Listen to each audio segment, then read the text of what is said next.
Hey everybody, welcome to Mariposa's Roundtable, and today we're going to be talking about grief.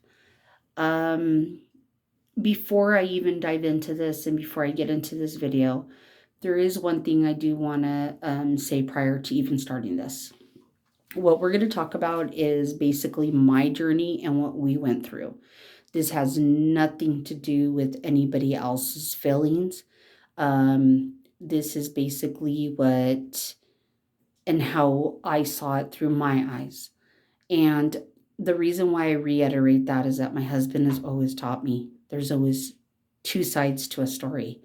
And sometimes necessarily the stories don't match because obviously it's through the portrayal of what you see and how you take it in and how you understand it. Um, 2 years ago, on August the 28th, off of 27th and South Mountain, our son was shot, and so was his cousin, at a party that they attended in the South Phoenix area. Till this day, we still do not know the whole story of what took place. They don't have anybody to hold accountable for what happened, which also makes it harder for the family, I think, and the grief that they're going through. Um, from the very beginning of this, it was a argument. It was sad. It was overwhelming. It was heartbreaking, and we didn't understand. When he had passed, we kind of went by the pieces that my husband's daughter had given him, and we kind of tried to piece the rest together the best that we could. But it became an argument, and the families ended up doing their own thing separate. The first argument, of course, was always based on who's going to do the GoFundMe, who's going to handle the money, who's going to make the decisions of what takes place. And of course, everybody felt a different way, and everyone has that right, I guess. At the end of the day, though, he had two parents who were still alive, and not once were they ever asked what they wanted. A lot of people felt that they didn't have the right to ask, that they didn't need to go through anything over with them, or even let the coroner or the police or the news or anything know that they even existed. It was almost like when that trigger got pulled, excuse me, they ended up taking them too. I can't speak upon the mom, how she feels or what she went through, but all I can say is thank you for giving life to such a beautiful soul. Out of all the kids, from the first day that I met him, he was accepting, he was loving, he was kind. He had this spark about him, this light about him. It was hard not to love him. It was just easy to love him, almost like the same way I see my husband.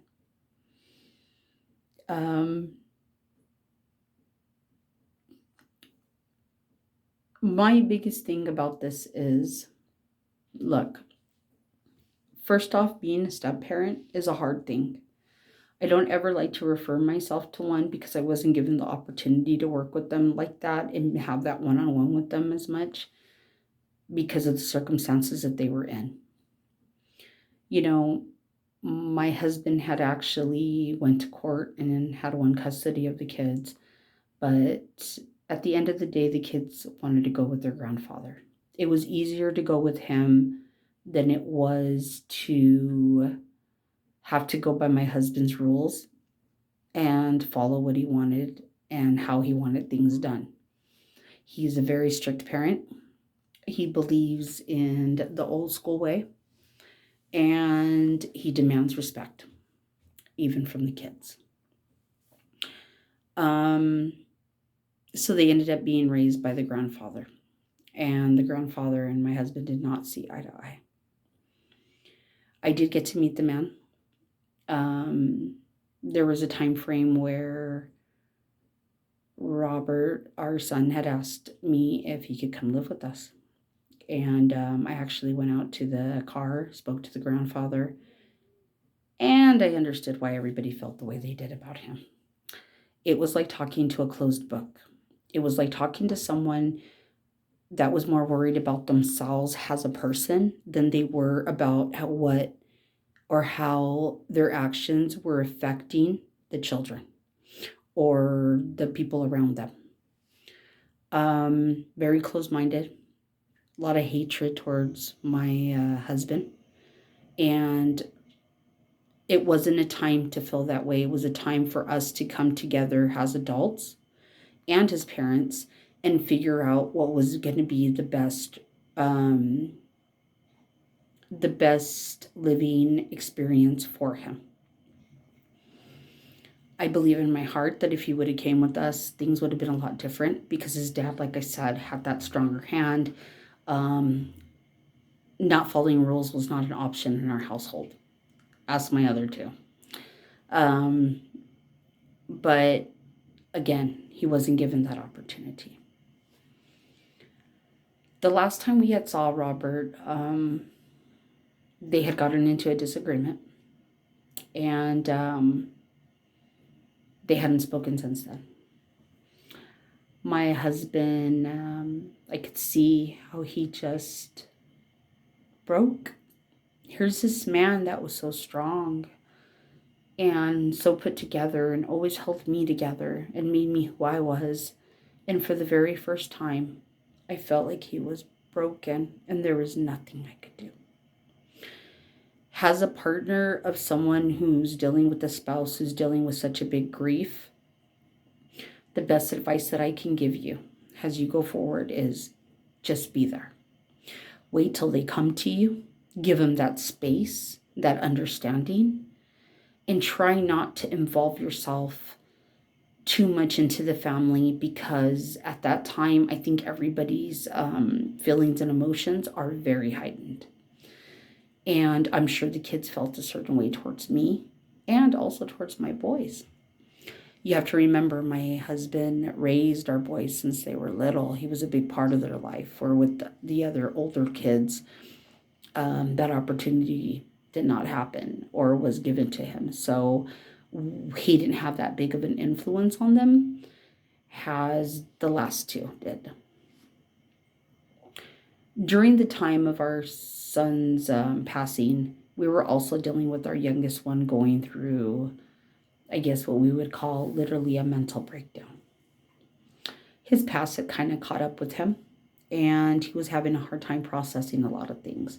And I will get more into the mental facilities here in Arizona as we go forward, because I think that's going to be a really big topic to cover.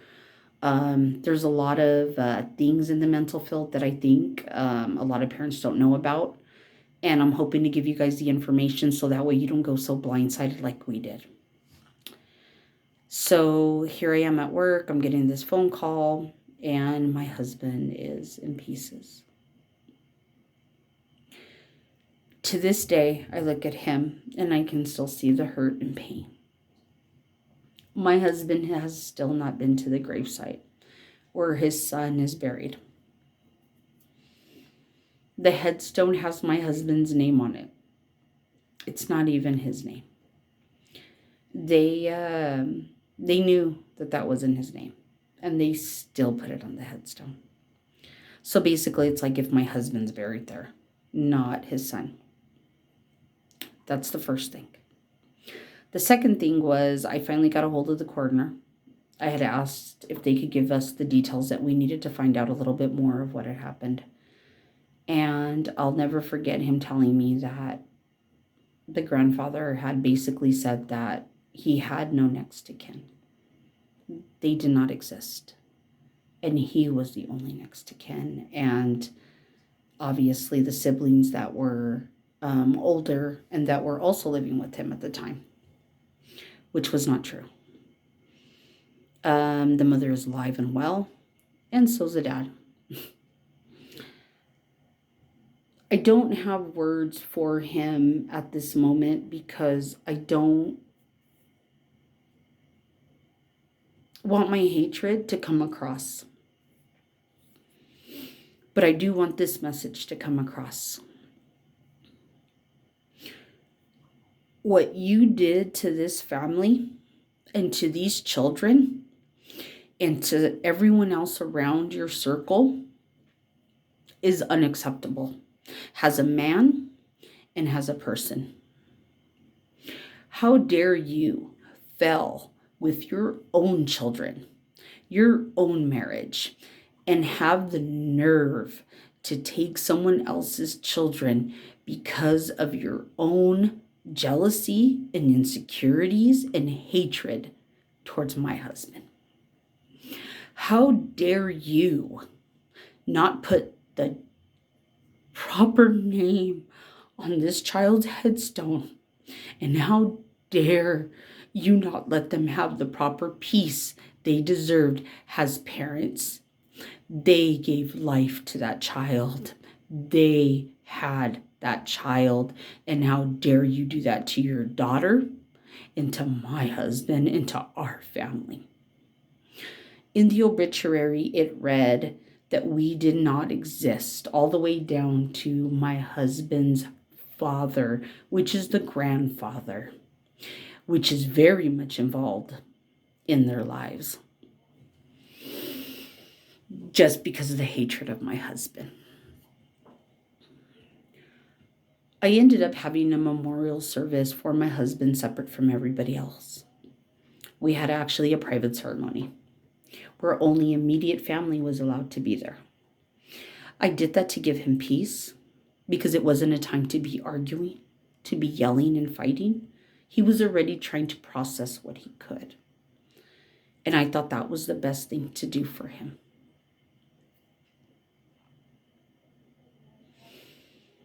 Even on the news, even on the papers, everywhere, it was like we didn't exist. Like we weren't hurting.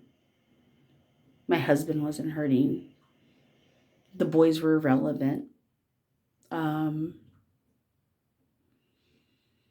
think the hardest part of the whole thing is that even our immediate family on our side sided with that man and with that side of the family. And that's one thing since day one that I've been with my husband. He's always shown me that when it comes to family, you be loyal. You stand by their side. If somebody says they were molested, you fucking pack them up. If somebody says that they went through something with another family member, you take their word and you stand by their side and you guys figure it out together. But instead, it was easier for everyone to look the other way and not acknowledge my husband. Not one damn family member at that funeral had enough nerve to stand their asses up and be like, where's the dad and mom? Why didn't you guys include them? They're alive and they all knew this. But it's okay. We still ended up doing it our way. I'm actually getting ready and have been working extra hours. We're trying to collect all the money so that way we can go ahead and change out the tombstone. I'm hoping that we can also hire a private investigator so that way I can give my husband the closure that he deserves and the family on both sides. I am not a hateful person. I am not a revengeful person. I'm not a mean person or unkind person. But for the first time in my life, I find myself really disappointed in a lot of people. Um, they can say what they want about us, that we're this, we're that, but at the end of the day, we were still parents and we were still people and we still had feelings also. To my husband's daughter, and you know who you are, I don't have to say her name. Um, I want you to know that when I saw you recently, a few months back, um, I could see the pain and hurt in your eyes. And I'm sorry you hurt for him. I'm sorry that we could have not been there more with you. I'm sorry that things worked out the way they did. That was not our intentions. It wasn't supposed to be like this. I wish things would have been different for all of us. I think a lot of us, during that time, you try to figure out what's the best way to do things. You try to think of different ways. You try to process it the best you can. But at the end of the day, everybody processes death differently. And we really don't know what other people are thinking. And that's what I keep trying to tell myself, I guess, to keep some sort of normality and to keep myself at peace. Because we're finally in the first time in our lives, we're tired of hurting. We just want to be at peace. My biggest thing with this is that I want everybody to know that if you're dealing with grief and you're dealing with death of any kind, find your own closure and your own peace that works for you. Whether it be that you have your own private ceremony, if you're not able to go to the actual funeral because it's overwhelming because of the people that are there, then find your own inner peace with it. Find what works best for you. I had rented an Airbnb, immediate family came, a preacher came and he spoke, and it did him good. It did me good. It kept my mind busy, and I felt like I was at least giving him something and helping him. It was very hard for me for the very first time in my life not to take the pain away from my husband. I have always, and him with me, same thing. We've always tried to help each other to where we don't hurt. And for the first time, there was nothing I could do. The best thing I could do was try to give him peace, and that's what I did. Again, give them the space that they need. And if you're dealing with this and you're going through this and you've lost a child or you've lost somebody very close to you that you're having a hard time processing it about, talk to somebody. Don't ever feel that talking to someone or expressing how you feel makes you a weak person or that it's not okay to talk to someone, because it's important. You know, I've been through a lot of hurt and pain in my life. And I remember when my mom had died, I thought that was the most horriblest thing in the world to go through. But now watching my husband go through this has made me even more fearful of that pain. I don't wish this upon anybody.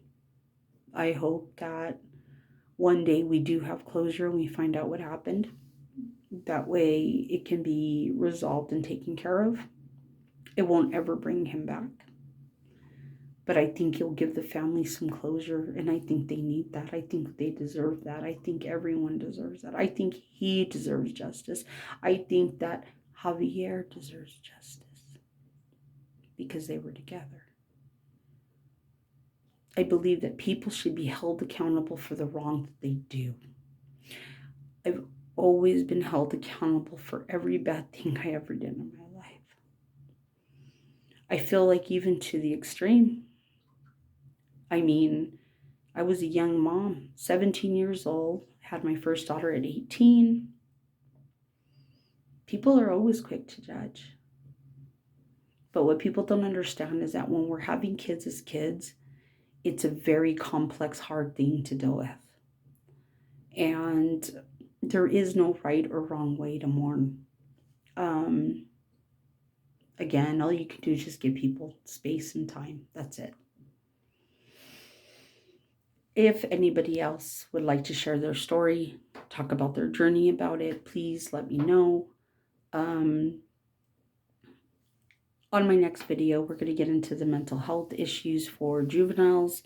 I'm going to break down the system for you, what's necessary that you have, because I didn't know a lot of this until we were dealing with it with our youngest son. So during all this time we were dealing with that, we were dealing with displacement of our home because of what had happened with our youngest son. We were dealing with our own personal issues, trying to figure out what to do, what was best for us. And at the same token, you could just tell we loved each other. Our love is what got us through this. Our loyalty to my husband for being the father he was to our boys and still is remarkable. And I hope one day I can give him that. And I'll continue to work hard to provide that for you because you deserve it. Any parent who's ever had their child taken from them, you deserve that closure and that peace. You do. And I hope all of you guys get it. If you're out there and you've gone through that, you deserve that. Javier's family deserves that. His mother deserves that. Again, I can only speak upon us. I can't speak for them. I don't know why they did some of the things they did. They have their own reasons why, or why they feel the way they do towards us. But the disrespect and the loyalty within the family was way more broken than what I had realized.